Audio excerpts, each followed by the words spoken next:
आप सबको मेरा नमस्कार। मैं दिग्विजय कुमार, मेरी स्मार्ट कोचिंग क्लासेस पर आप सभी का एक बार पुनः स्वागत है। अगर आप मेरे इस चैनल में नए हों और फ्री में पढ़ना चाहते हो तो मेरे चैनल को जरूर सब्सक्राइब कीजिए ताकि मेरा डेली का न्यू न्यू वीडियो आपको देखने को मिलता रहे। तो चलिए क्लास स्टार्ट करते हैं। आज जो हम लोग स्टडी करने वाले हैं वो है गास प्रमेय।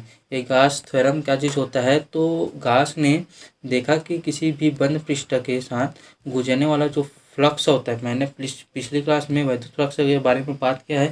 अगर आप लोग उसे देखना चाहते हो तो मेरे इस वीडियो के डिस्क्रिप्शन बॉक्स में उस लिंक दे चुका हूँ, वहाँ पे जाके देख सकते हो। तो चलिए स्टार्ट करते हैं। क्या है, किसी को भी घास है, घास ने ये सोचा कि किसी बंद पृष्ठ से गुजरने वाले वैद्युत फ्लक्स तथा उसके अंदर उपस्थित आवेश के बीच संबंध बताने वाले नियम का प्रतिपादन किया, जिसे घास के प्रमेय के नाम से जाना जाता है। तो घास ने जो हम लोग कोई पृष्ठ लेते हैं उसके अंदर जो उपस्थित जो आवेश है और उसके कोई वैद्युत फ्लक्स होता है उसके बीच एक संबंध स्थापित करते उसने एक नियम प्रतिपादन किया, जिसे आज हम लोग गास के नियम के नाम से जानते हैं। तो उसका जो गास के नियम होता है एक्चुअल में होता क्या चीज़ है, वो गास के नियमानुसार क्या होता है, किसी बंद पृष्ठ से गुजरने वाला संपूर्ण वैद्युत फ्लक्स का मान उस बंद पृष्ठ के अंदर उपस्थित कुल आवेश का 1/ε0 गुना होता है।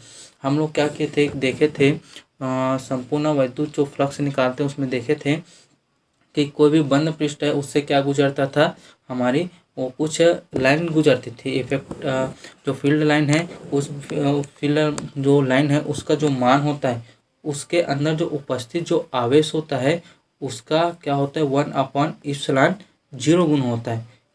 यही चीज़ उसने बोला था। तो उसके अनुसार से हम लोग मान के चलते यदि जो पृष्ठ के अंदर जो उपस्थित जो आवेश है वो क्या है, क्यू है, तो इस घास के नियमानुसार पृष्ठ से गुजरने वाला संपूर्ण वैद्युत फ्लक्स क्या हो जाएगा, हम लोग किसे शो करते हैं, फाई से फ्लक्स शो करते हैं, तो फाई हो गया। और उससे क्या होता है, बोल रहा है किसी बंद पृष्ठ से गुजरने वाला विद्युत फ्लक्स का मान उसके अंदर उपस्थित कुल आवेश का, तो कुल आवेश क्या चीज़ मान के चलें, क्यू मान के चलें, और उसका किसी इंटू होता है, बोल रहा है 1/ε0 से। तो 1/ε0 से इंटू करेंगे तो यह क्या हो जाएगा, Q/ε0। तो हमारे पास क्या चीज़ निकल के आया, इसका जो नियम है वो फाई इक्वल टू Q/ε0। यही चीज़ को हम लोग को प्रूफ करना है। तो चलिए हम लोग देखते हैं। हम लोग मान के चलते, माना कोई एक पृष्ठ एस है, इस पृष्ठ एस पर एक बिंदु क्या है, ओ है। इस ओ बिंदु को प्लस क्यू आवेश दिया गया है। इस ओ बिंदु से आर दूरी पर एक बिंदु क्या है, हमारा पी है, जिस पर हमें विद्युत क्षेत्र की फ्लक्स ज्ञात करना है। तो हम लोग देखते हैं, उसकी उत्पत्ति करते हैं। तो यही चीज़ मैं बोला हूँ वो चीज़ सारा चीज़ लिखा है। तब जो बिंदु पी पर विद्युत क्षेत्र की जो तीव्रता होगी वो क्या होगी, इक्वल टू 1/4πε0 इंटू क्या होगा, Q/R का स्क्वायर। हम लोग इसको समीकरण 1 दे देते हैं। अब हम लोग क्या करते हैं, इस जो बिंदु से हम लोग क्या लेंगे, एक बिंदु हम लोग जो लिए हैं वो बिंदु क्या है, ओ है, उससे आर दूरी पर एक बिंदु क्या है, पी है। तो इस बिंदु पर एक छोटा सा और पृष्ठ लेते हैं, वो पृष्ठ क्या है, हमारा डी एस है।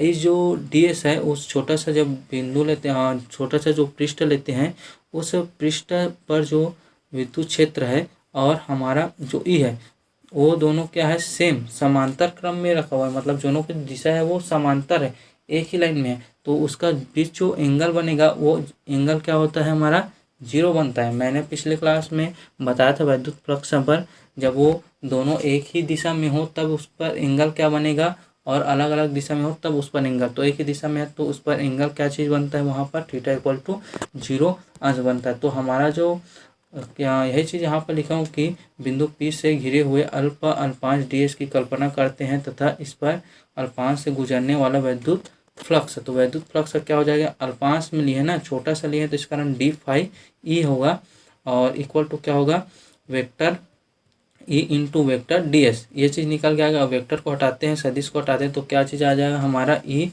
Into D S cos theta. अब हम लोग थीटा का वैल्यू अभी बताया हूँ कि दोनों की दिशा सेम है, तो यहाँ पर थीटा का मान कितना जाएगा, 0 आएगा। तो यहाँ पे कॉस 0 का मान कितना होता है, 1 होता है, इससे गुना होगा तो क्या चीज़ आएगा, डी इंटू डी एस आएगा। अब हम लोग जो समीकरण जो एक माने हैं उससे ई का मान यहाँ पे पुट करते हैं। तो ई का मान यहाँ पास पुट करेंगे तो क्या जाएगा, हमारा ई का मान क्या है, ये डी फाई ई हो गया, और ई का मान क्या आ जाएगा, 1/4πε0 इंटू Q/R का स्क्वायर, ये डी एस का डी एस हो गया। हम लोग इसको समीकरण दो मान के चलते हैं। अब क्या करते हैं हम, वो तो छोटा सा किसके लिए होगा, पृष्ठ के लिए होगा, अल्पांश के लिए होगा। हम लोग एक क्या लेते हैं, एक संपूर्ण जो गोला लिए हैं उसके लिए निकालेंगे तो क्या होगा, अतः संपूर्ण पृष्ठ के लिए गुजरने वाला संपूर्ण वैद्युत फ्लक्स वो क्या चीज़ हो जाएगा, फाई ई इक्वल टू, हम लोग संपूर्ण के लिए निकाल रहे हैं, इसका उसका क्या करते हैं, बंद समाकलन करते हैं, बंद समाकलन एस क्या हो जाएगा, डी फाई ई होगा। अब हम लोग समीकरण जो दो लिए हैं उससे डी फाई ई का मान रखते हैं तो क्या चीज़ आ जाएगा हमारे पास, फाई ई इक्वल टू क्या आ जाएगा, बंद समाकलन एस इंटू क्या होगा, 1/4πε0 इंटू क्यू अपॉन आर का स्क्वायर इंटू डी एस आ जाएगा। यह इतना चीज़ तो हमारा कांस्टेंट है, 1/4πε0 इंटू क्यू अपॉन आर के स्क्वायर, इसको बाहर निकाल देते हैं और समाकलन किसका होगा, डी एस का। किंतु जो डी एस जो होता है बंद समाकलन डी एस, वो हमारा क्या होता है, गोले का कुल पृष्ठीय क्षेत्रफल होता है, जिसका जो मान होता है 4π आर का स्क्वायर होता है। तो हम लोग उसकी जगह क्या रखेंगे, 4π आर स्क्वायर रखते हैं। यहाँ से जो 4π है, यहाँ से 4π इसके साथ कैंसिल हो गया, आर का स्क्वायर इसके साथ कैंसिल होगा, तो हमारे पास क्या चीज़ बचा, phi E equal to q upon epsilon 0। तो यही चीज़ हम लोग को प्रूफ करना था, ये गाउस का प्रमेय प्रूफ हो गया है। अगर एग्जाम में आता है तो आप लोग इतने तक ही बनाइए, और इससे जो रिलेटेड अगला जो टॉपिक है उसको मैं नेक्स्ट वीडियो में बनाऊँगा। आज के लिए बस इतना ही, थैंक यू।